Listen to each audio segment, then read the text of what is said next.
शेर की नजर पड़ जाती है।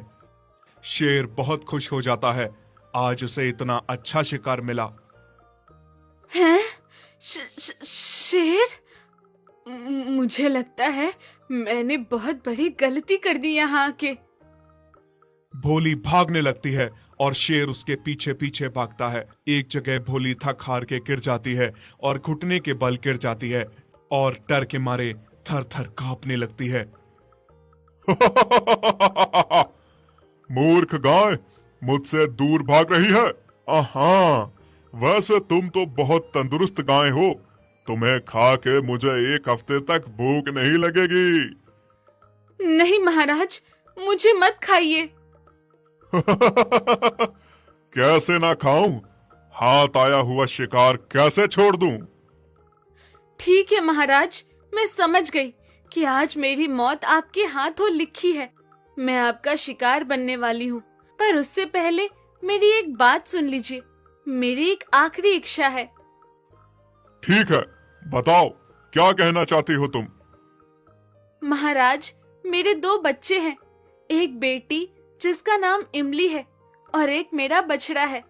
वो दोनों अभी बहुत छोटे हैं, नादान हैं, मेरा दूध पीते हैं और अगर वो मेरा दूध एक दिन ना पिए तो भूखे रह जाएंगे। मुझे बस एक बार घर जाने दीजिए। मैं उन दोनों को खूब सारा दूध पिलाऊंगी और उनको किसी को सौंप के फिर यहाँ आपके पास वापस आ जाऊंगी। उसके बाद आपने मेरे साथ जो करना होगा कर लेना। तुमने मुझे इतना बेवकूफ समझ के रखा है क्या? मैं इस जंगल का राजा हूँ, तुम मुझे बेवकूफ बना रही हो। तुम अगर यहाँ से एक बार चली गई तो दोबारा वापस क्यों आओगी? नहीं महाराज, मुझ पे यकीन करिए, मैं जुबान की बहुत पक्की हूँ। मैं जरूर वापस लौट के आऊंगी। शेर कुछ सोच में पड़ जाता है और फिर कहता है, ठीक है, जाओ, लेकिन जल्दी वापस आ जाना। भोली उदास होकर घर आती है और सोचती है कि वो जा तो रही है, पर अपने बच्चे को कैसे छोड़कर वापस आएगी, कैसे उन्हें समझाएगी कि उनकी माँ अब नहीं लौटने वाली।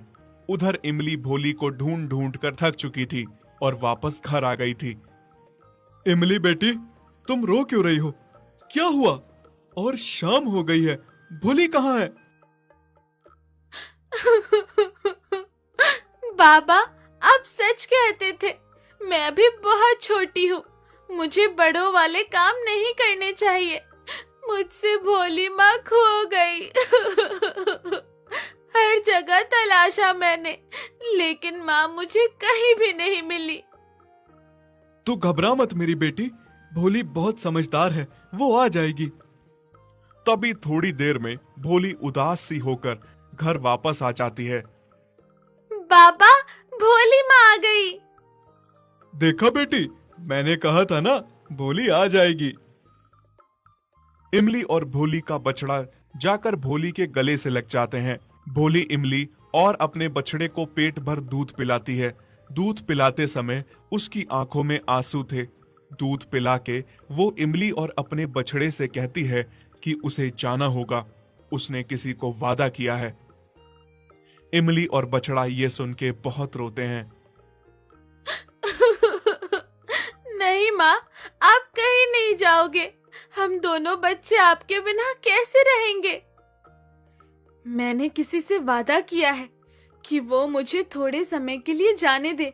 मुझे अपने बच्चों को बता के आना है कि उनकी माँ अब कभी लौट के नहीं आने वाली। तुम दोनों अपना ख्याल रखना, हमेशा सबके साथ ईमानदार रहना। आगे जाके ये ईमानदारी ही तुम्हारी काम आएगी। ये कह के भोली वहां से चली जाती है।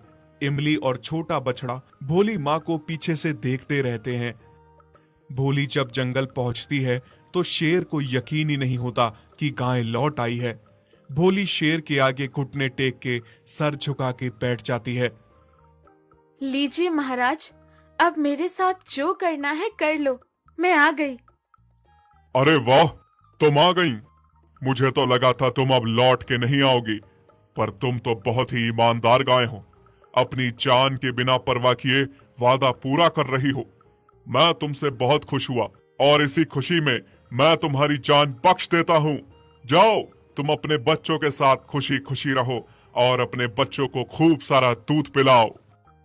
भोली बहुत खुश हो जाती है और अपने बच्चों के पास घर लौट आती है। बच्चे माँ को देखकर बहुत खुश थे और माँ के गले